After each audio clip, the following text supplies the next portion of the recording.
Dear student children, మనందరికీ తెలుసు రోటీ కపడా మకాన్ అంటాం. అంటే ఈ మూడు రావాలి అంటే ప్రతి విద్యార్థి, తను ఒక అబ్బాయి కావచ్చు లేకపోతే అమ్మాయి కావచ్చు, ఇంజనీరింగ్ స్టూడెంట్ అవ్వచ్చు, మరో గ్రాడ్యుయేట్ అవ్వచ్చు. ప్లేస్మెంట్ అంటే ఉపాధి అనేది అత్యంత ముఖ్యం. సో ఈ ప్లేస్మెంట్స్కి సంబంధించి నేటి నుంచి ఒక సిరీస్ స్టార్ట్ చేయబోతున్నాం. ఇందులో అనేక అంశాలు ప్లేస్మెంట్ రావడానికి దోహదపడే అనేక అంశాలను డిస్కస్ చేయబడుతుంది. ఈరోజు సింపుల్గా టైప్స్ ఆఫ్ ప్లేస్మెంట్స్ గురించి కొంచెము అర్థం చేసుకుందాం. First is the on campus placements. ఇక్కడ ఒక స్లైడ్ చూడండి. ఇదేంటో తెలుసా? మన ఏస్ ఇంజనీరింగ్ కాలేజ్ ఆడిటోరియంలో ఒక ప్రీ ప్లేస్మెంట్ టాక్, అంటే ఒక కంపెనీ ప్రతినిధి మన కాలేజీకి వచ్చినప్పుడు తన కంపెనీ గురించి చాలా విశ్లేషణ చేస్తాడు. ఆ కంపెనీ ఉద్యోగార్థుల నుంచి ఏమి ఎక్స్పెక్ట్ చేస్తుందో కూడా చెప్తారు. సో ఈ ప్రీ ప్లేస్మెంట్ టాక్ని చాలా జాగ్రత్తగా వినాలి, ఎందుకంటే అది ఇంటర్వ్యూకి చాలా ఉపయోగపడుతుంది.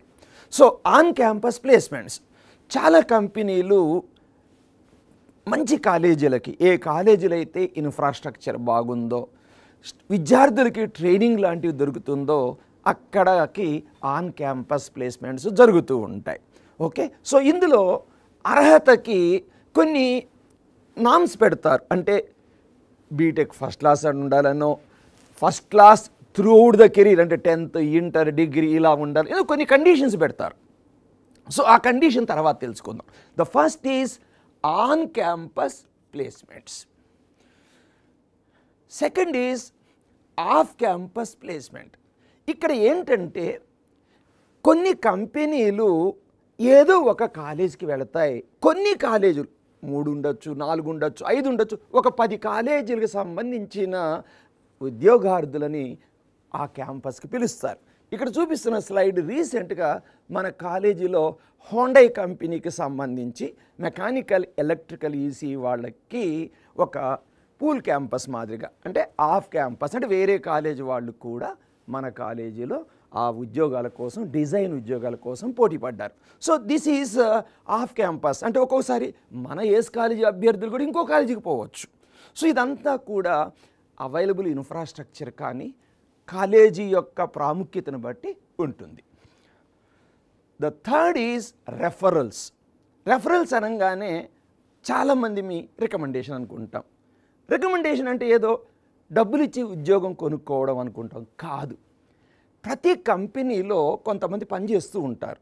వాళ్ళు మన కాలేజీ యొక్క ఓల్డ్ స్టూడెంట్స్ అయ్యి ఉండవచ్చు, లేదా మనకు సంబంధించిన స్నేహితులు అయ్యి ఉండొచ్చు, బంధువులు అయ్యి ఉండొచ్చు.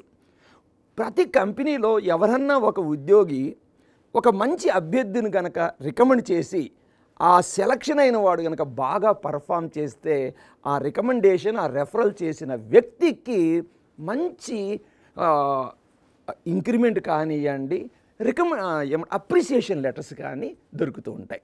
సో ఈ రెఫరల్స్ అనేది చాలా ముఖ్యం.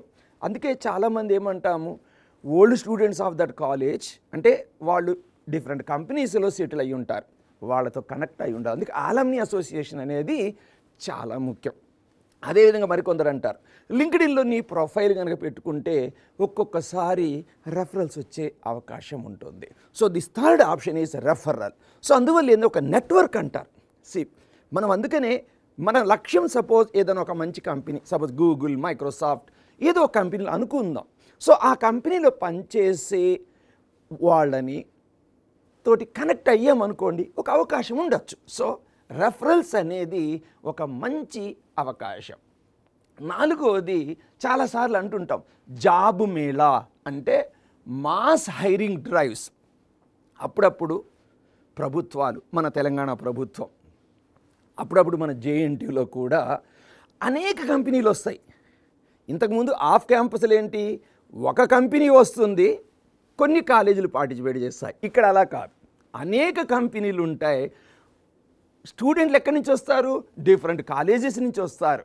ఒక్కోసారి ఫ్రెషర్స్ వస్తారు, పాస్డ్ అవుట్ స్టూడెంట్స్ వస్తారు. అందుకే వీటిని జాబ్ మేళా అంటాం. సో వీటిని కూడా అండర్ ఎస్టిమేట్ చేయకూడదు. అయితే ఈ జాబ్ మేళాల్లో జాబ్ పొందాలి అంటే చాలా ఓపిక ఉండాలి, ఎందుకంటే అనేక కంపెనీలు వస్తాయి.